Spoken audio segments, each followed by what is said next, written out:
Welcome to the AFR Saints channel, where we provide you daily content on your favorite team, the New Orleans Saints. Do us a favor and hit that subscribe button. Be sure to leave your comments below and smash that like button. Hudak. Maddy, we appreciate it. How are you? Like I said to you via text, I think I enjoyed watching the preseason special teams undrafted battle than a lot of that tape. It was brutal. There's no way about offensively. It was terrible the whole way through, and to watch the collapse unfold was tough to watch. But I'm curious, as we come out of that game, Maddy, everybody has been talking about the offensive line. We're going to talk to Jermon Bushrod in an hour from right now about moving forward. But as you look back, was there anything at all, any silver lining, anything that looked good at all coming out of that film from the offensive line? Well, now that I know that I am preceding Terran Armstead, I'm sure my analysis will really not pale in comparison. The only thing I would say that was positive that stuck out is, to me, the sore spot has not been Trevor Penning, and I think that that's at least something to be said about his development and kind of having a little bit of a sluggish start to the preseason. I feel like, of all people, he's kind of stepped up and had a stronger start to this game, whereas I was really surprised at how across the board everyone just failed to execute on several assignments. Well, that's actually very encouraging, considering the draft capital you invested in Penning. You hope he continues to improve. We also saw, obviously, a shift when Cesar Ruiz went out. We saw Hurst go to right guard, and we saw Pete go in at left. Was there anything noticeable there, Maddy, as far as do you notice if Hurst is better on one side as opposed to the other? How Pete played at left as opposed to how Hurst has been playing at left? Anything there?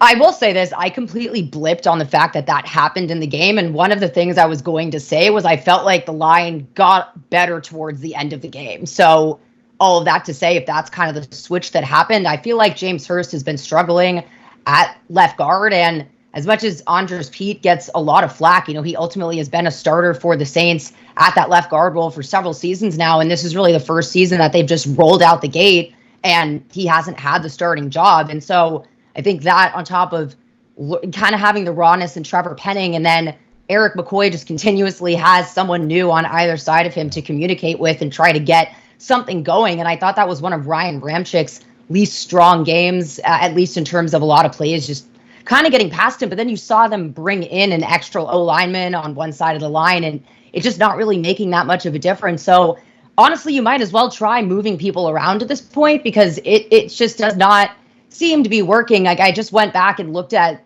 the average of Andy Dalton's time under center when he was on the team, and he had 61 pressures in 14 games, and that was average 4.3 per game, 1.79 sacks. And through 3 games, Derek Carr is averaging 7.67 pressures and over 3.5 sacks a game. I mean, he's been sacked 4 times every single game, having 11 hits, or there was 4 sacks. One of them was on Winston, but 11 sacks on Derek Carr, 6 hits and 6 hurries in 3 games.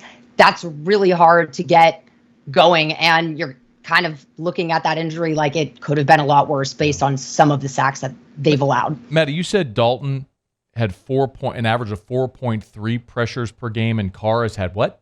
7.67.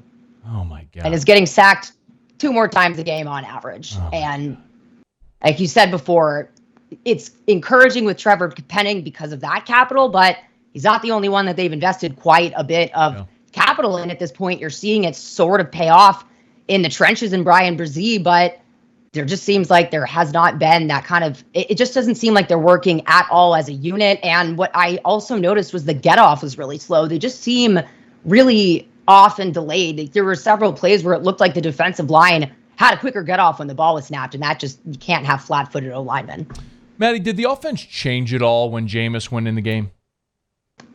That was what I was going to say. Was I feel like the line got better for him, and so it was kind of unfair to everyone involved to try to analyze that. I would say that he just looks so much more composed in general, everything else aside, than he has coming in as a starter the last 2 seasons. And he started off kind of handing off the ball, but it just seemed like he was able to get the ball out quicker than usual. And part of me wonders, the amount of times Derek Carr gets sacked during games, that probably starts to hurt at a certain point. You almost kind of wonder, what was going on when those injuries happen. Just working, in sideline reporting, I know that a lot of things can just kind of build up.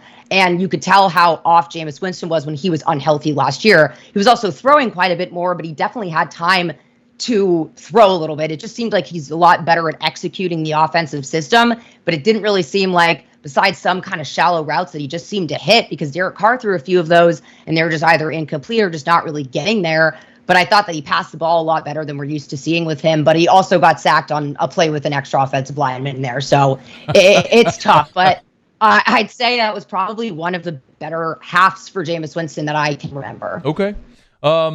Maddy Hudak is with us on Twitter at Maddy Hudak _94. You'll give her a follow there on Twitter. We do a film review here on Tuesdays after Saints games. One more on the offensive side. It was Kendre Miller's debut. What did you notice? It's another thing where I hate to say it all keeps going back to the O-line, but you did see on those kind of plays where he would kick it outside and do those outside zone runs where he has the vision and the speed to be able to do so.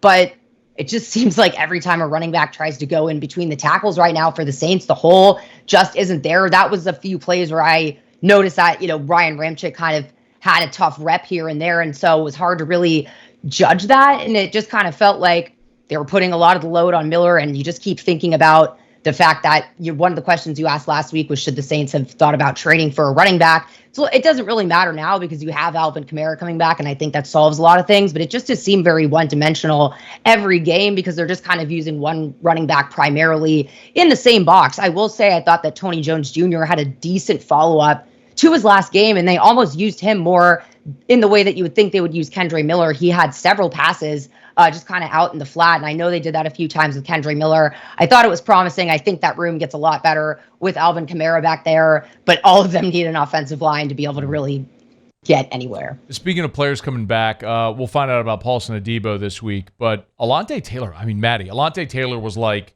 for 3 quarters, the bright spot. Then, the whole defense, it seemed, fell apart in the fourth quarter. But with Taylor and Yadam there, mixing the way they did in the secondary, when you went back and looked at it, was Alontae Taylor's day as good as it appeared watching it real time on Sunday?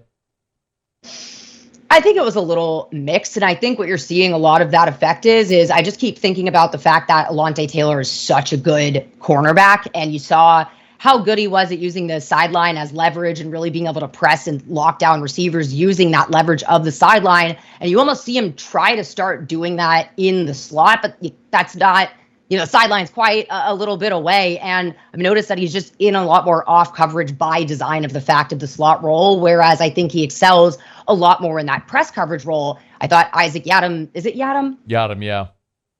That's okay. I thought he struggled that's how they a were little saying. bit. That's how they were saying on the broadcast. That's what I'm going with. Yadam. If someone, I'm going with Yadam, go Yadam. I don't know. We got him, Yadam. I don't know. If someone corrects me, I'll stand corrected gladly. As someone who's had his last name mispronounced his entire life. If someone knows how to pronounce it, I'm saying it wrong, let me know. Please do. I would say he struggled a little bit in the press coverage that I saw him in, but it felt like, again, there was just a lot on his plate, and that's where I kind of think back to the Bradley Roby trade. I hate to bring that up, but that was a game where I really felt like Alontae Taylor should move to the cornerback slot. Then you have Bradley Roby in the slot. Instead, you have someone that I think is still trying to get the sense of spatial awareness and the field and the way that you have to be able to use boundary, not in the same way that you do as a cornerback at that slot role. And while he's kind of going through that, there just happened to be a lot of plays where he was lined up on the same side as Yadam. And those crossing routes always tend to kind of get Saints defensive backs, or even a few of those crossing routes that Marshawn Lattimore kind of allowed. So I thought Alontae Taylor showed improvement from the last couple of games, and that's really important to note, considering this is his 3rd game as a slot corner when he hasn't really, and he didn't feel like they developed that position as much as you saw them pay that attention to last training camp, which is why the Roby trade felt a little surprising. But I just think it was a little bit of the player next to him trying to kind of grow into the role that he has, but still not as bad as, again, it could have been considering the inexperience between them. She is Maddy Hudak. Hey, you want to give this game its last rites? Anything else that you'd like to say before we bury it for good and never talk about it again? Good to see Jimmy Graham in the red zone on that very simple touchdown. Simply keep doing that. And Chris Olave, I looked at his numbers, and he's outpacing Michael Thomas's performance through his first 3 games his sophomore season. It just sticks out to me how critical Chris Olave has been throughout these first 3 games. As much as we talk about them missing on the trenches, they really hit on him as a skill player in the first. She is Maddy Hudak on Twitter at Maddy Hudak _94. By the way, every week when you come on, Maddy, I get people who text me or email me that are very disappointed to learn your name is not Maddy Hudat. But no, it's not Maddy Hudat. It is Maddy Hudak, Hudak. So you can give her a follow on Twitter or on X. Maddy, we appreciate it. Thanks. We'll talk next week. Thank you. Everyone can take their issues up with the slow box for that name. So take care. Hey, thanks so much for watching. Please leave your comments. I love to interact. And be sure to hit the red subscribe button below.